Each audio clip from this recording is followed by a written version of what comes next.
Assalamualaikum warahmatullahi wabarakatuh.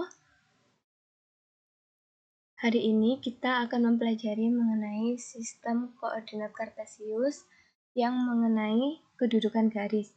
Kan kemarin kita sudah mempelajari mengenai titik, kedudukan titik, dan posisi titik terhadap titik lain. Nah, sekarang kita akan pelajari yang garis. Nah, kedudukan garis itu dibagi menjadi 3. Ada 3, yaitu 2 garis yang sejajar, 2 garis yang saling berpotongan, dan 2 garis yang tegak lurus. 2 garis sejajar itu maksudnya bagaimana, Bu? Dan posisinya seperti apa? Nah, posisinya itu seperti ini. Jadi ada 2 garis yang memiliki jarak yang sama satu sama lain, dan jaraknya itu tetap tidak berubah. Nah, karena jaraknya itu tetap, maka mereka tidak akan pernah berpotongan atau mereka tidak akan pernah bertemu di suatu titik. Ini akan terus lurus, lurus. Yang ini juga. Nah, kalau 2 garis yang berpotongan, itu berarti kebalikannya dari sejajar.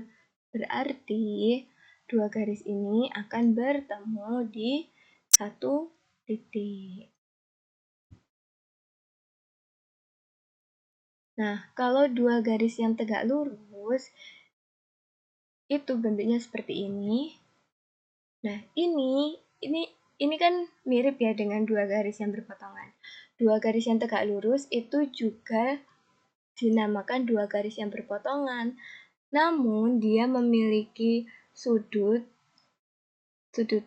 di perpotongannya itu sebesar 90 derajat. Nah, makanya dia dinamakan 2 garis yang tegak lurus.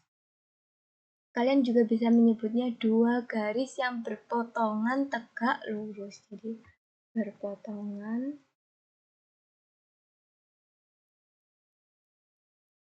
tegak lurus.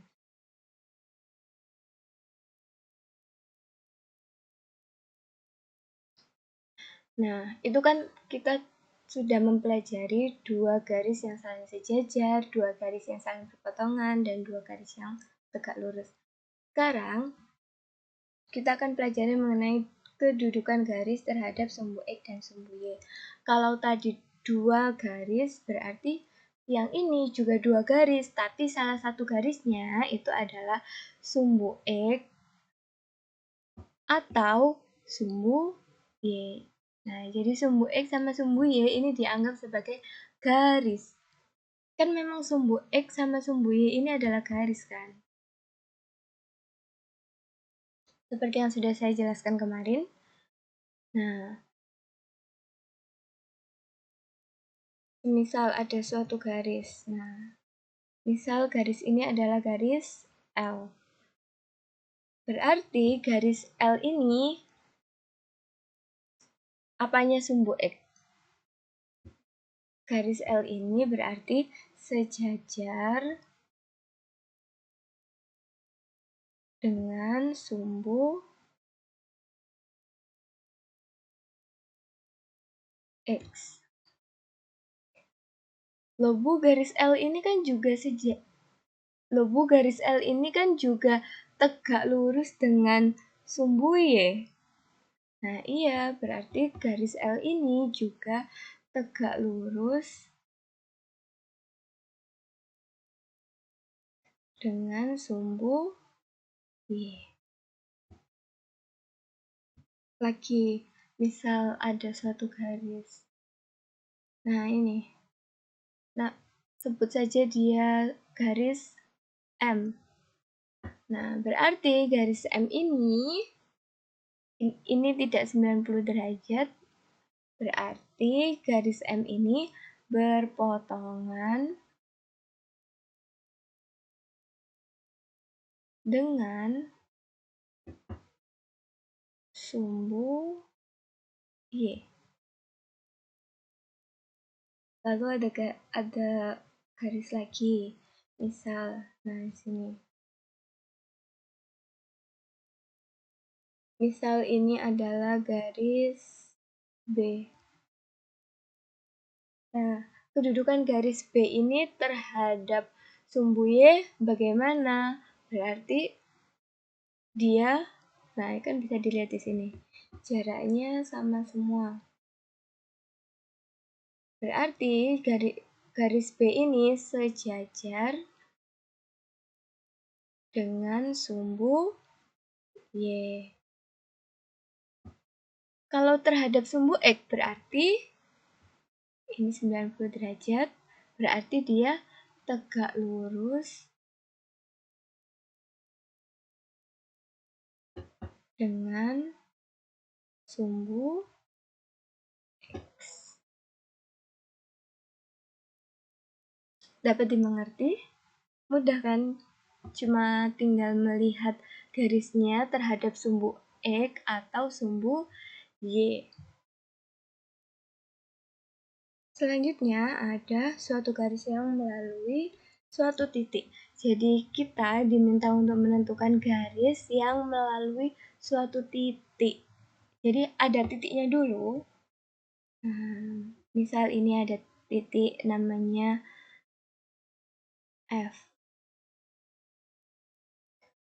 Nah, kalau menamai titik itu pakai huruf kapital ya. Kalau garis pakai huruf kecil. Nah, ada titik F di sana. Apakah garis yang melalui suatu titik itu cuma satu atau banyak menurut kalian? Kita tebak-tebakan dulu. Ada banyak. Nah, ada ini. Seperti ini. Bisa seperti ini. Atau begini. Dan seperti ini.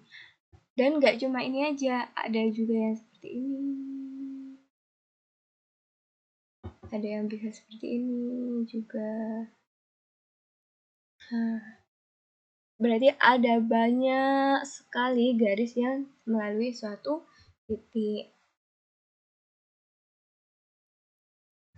Nah, selanjutnya itu kan tadi ada banyak garis yang melalui suatu titik. Semisal kita disuruh menentukan garis yang melalui suatu titik, tapi ditentukan kedudukannya.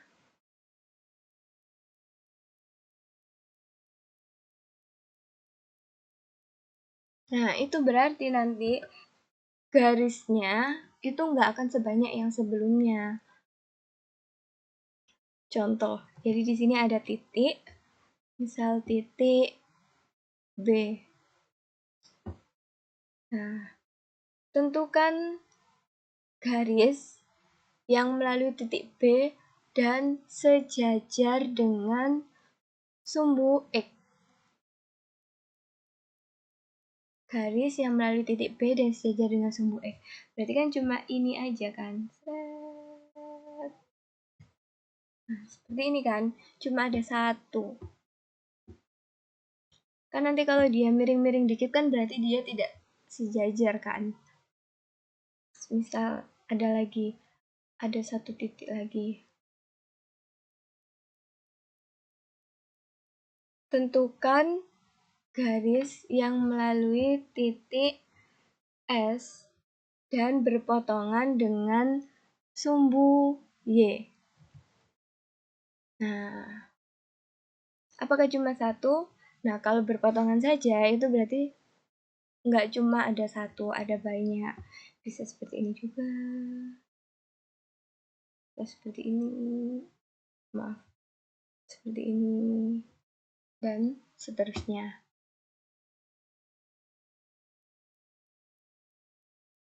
Lalu, satu kali lagi. Tentukan suatu garis yang melalui titik G dan tegak lurus dengan sumbu X. Berarti kan garisnya cuma satu. Karena diminta tegak lurus. Berarti cuma yang ini. Nah, mudah bukan? Sehingga kita bisa menyimpulkan kalau diminta sejajar atau tegak lurus,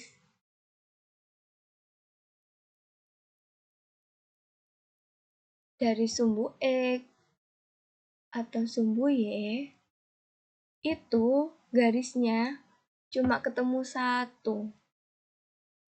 Nah, seperti yang ini tadi atau ini. Nah, itu saja pembelajaran hari ini.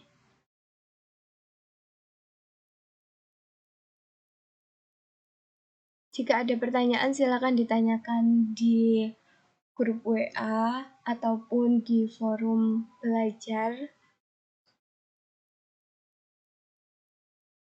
Kurang lebihnya saya mohon maaf. Wassalamualaikum warahmatullahi wabarakatuh.